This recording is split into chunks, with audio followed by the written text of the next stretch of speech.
हाँ दोस्तों, योगी के खास मंत्री का अखिलेश ने बढ़ाया बीपी, एक झटके में की हवा टाइट, हालत खराब। अब बीजेपी की यूपी में हार तय।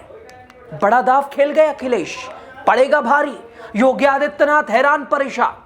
दोस्तों, जीत की हैट्रिक या हार की मायूसी, आने वाले साल में हर गुजरते दिन में उत्तर प्रदेश के मुख्यमंत्री योगी आदित्यनाथ को इसी सवाल से लड़ना पड़ेगा। इन सवालों का जवाब देना पड़ेगा, इन सवालों के इर्द गिर्द घूमना पड़ेगा। लेकिन जवाब की मंजिल तक पहुंचने से पहले उनके रास्ते के जो अहम पड़ाव रहेंगे, जहां उनका सीधा मुकाबला सामना अखिलेश यादव से होने वाला है। जी हां, प्रदेश के पूर्व मुख्यमंत्री से वर्तमान मुख्यमंत्री का सीधा मुकाबला होगा। आपको बताएंगे कैसे हर मोर्चों पर अखिलेश ने योगी आदित्यनाथ, उनकी सरकार की, भारतीय जनता पार्टी की हवा टाइट की हुई है, हालत खराब की हुई है और योगी के मंत्री का ब्लड प्रेशर बढ़ाया हुआ है। बताएंगे आपको। नमस्कार, आपका स्वागत राजनीति का खास सेगमेंट आप देख रहे हैं खबर और विश्लेषण के साथ। मैं हूं आपके साथ यासू प्रसाद। दोस्तों, क्या उत्तर प्रदेश की सियासत में कुछ बड़ा होने वाला है?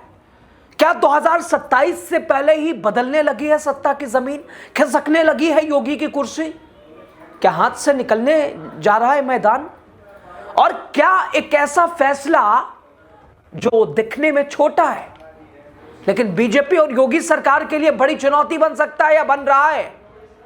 दोस्तों, जिस यूपी में भारतीय जनता पार्टी को अभी तक अजय माना जा रहा था, दावा किया जा रहा था, वहीं अब अंदर ही अंदर समीकरण बदलते नजर आ रहे हैं।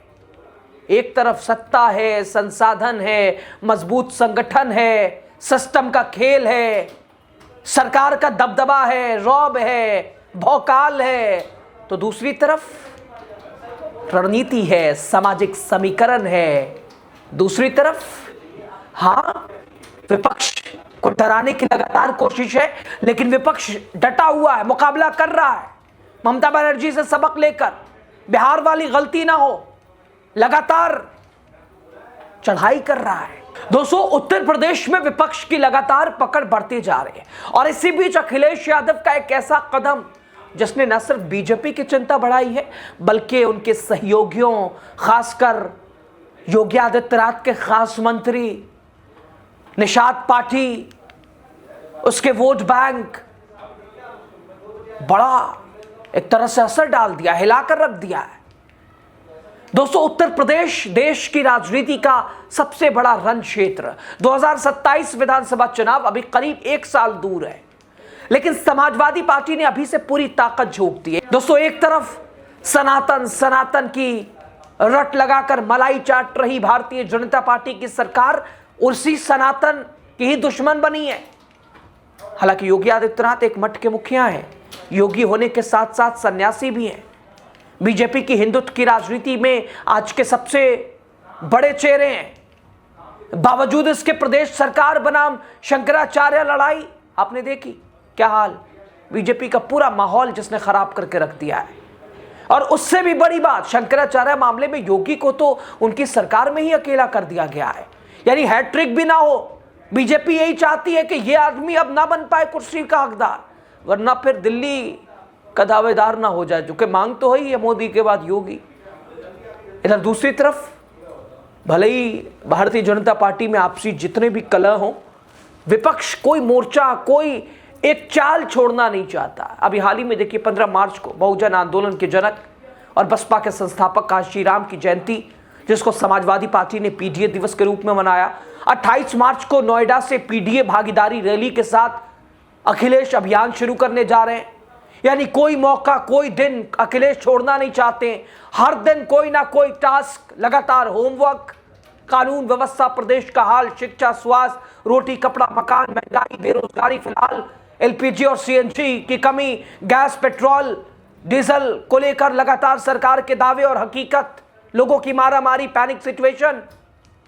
दोस्तों, अब फिलहाल अखिलेश यादव ने, समाजवादी पार्टी ने संगठनात्मक ढांचे को मजबूत करने की दिशा में अहम कदम उठा लिया है। यह कदम योगी के लिए, उनकी सरकार के लिए मुसीबत से कम नहीं है, उनके मंत्री के लिए। दोस्तों, सपा ने बड़ा कदम उठाते हुए महिला नेतृत्व को नई जिम्मेदारी सौंपी है। पार्टी के राष्ट्रीय अध्यक्ष अखिलेश यादव ने पूर्व सांसद फूलन देवी की बहन रुक्मणी निषाद को समाजवादी महिला सभा उत्तर प्रदेश का प्रदेश अध्यक्ष नियुक्त कर दिया है। दोस्तों, रुक्मणी निषाद फूलन देवी की बड़ी बहन है। रुक्मणी अक्टूबर 2019 में प्रगतिशील मानव समाज पार्टी छोड़कर समाजवादी पार्टी में शामिल हुई थी। वो अखिलेश यादव की करीबी मानी जाती हैं। लंबे समय से जालौन और आसपास के जिलों में महिलाओं और पिछड़ों के मुद्दों पर सक्रिय हैं।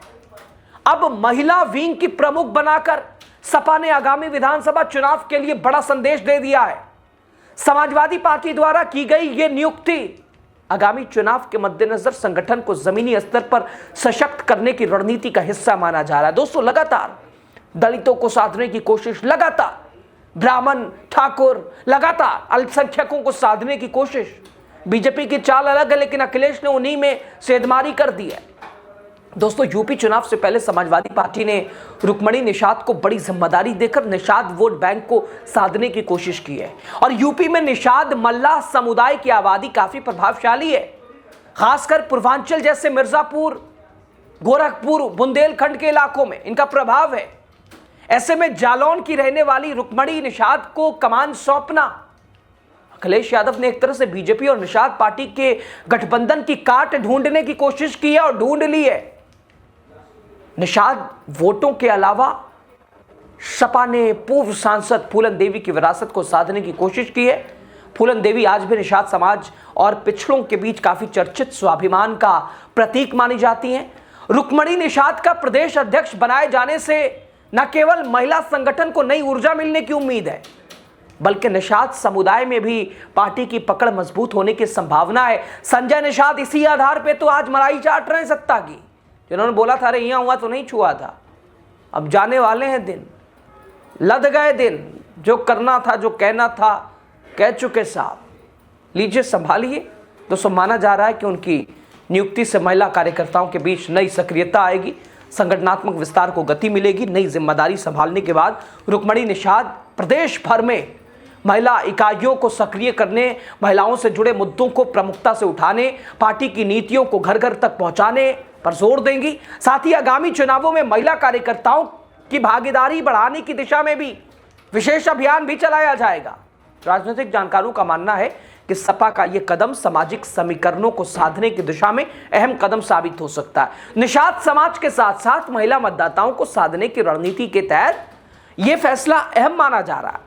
सपा के इस फैसले का असर बीजेपी और निषाद पार्टी पर पड़ सकता है या पड़ रहा है, पड़ेगा ही। जानकारों की माने तो एनडीए अभी लगातार कई मोर्चों पर घिरा है, ये उसमें एक और मुसीबत है। और इसी कड़ी में अखिलेश का ये फैसला वोट बैंक में सेंध लगाने जैसा साबित हो सकता है। दोस्तों, उल्लेखनीय फूलन देवी का राजनीतिक सफर संघर्षों से भरा रहा। 1990 के दशक में राजनीति में सक्रिय होने के बाद उन्होंने मिर्जापुर से समाजवादी पार्टी के टिकट पर 2 बार लोकसभा चुनाव जीतकर अपनी मजबूत पहचान बनाई थी।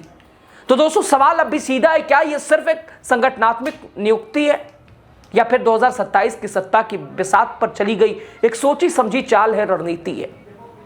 एक तरफ योगी आदित्यनाथ की सरकार जो अपने काम हिंदुत्व की राजनीति, हिंदू मुसलमान, उसके आधार पर हैट्रिक का दावा कर रही है, लेकिन दूसरी तरफ अखिलेश यादव जो हर दिन, हर वर्ग, हर समीकरण पर लगातार काम करते हुए नजर आ रहे हैं, चुपचाप जमीन पर मजबूती से डटे हुए हैं, बिहार की हार से सीख लेते हुए हर मोर्चों पर चढ़ाई कर रहे हैं। सवाल, क्या बीजेपी अपने ही बनाए सामाजिक समीकरण को संभाल पाएगी या फिर सहयोगियों के सहारे खड़ी ये रणनीति धीरे धीरे धड़कने लगी है? क्योंकि जिस निषाद वोट बैंक पर एनडीए को भरोसा है, उसी में सेंध लगाने की कोशिश अब खुलकर शुरू हो चुकी है। और अगर ये दाव काम करता है तो समझिए टाटा बाय बाय।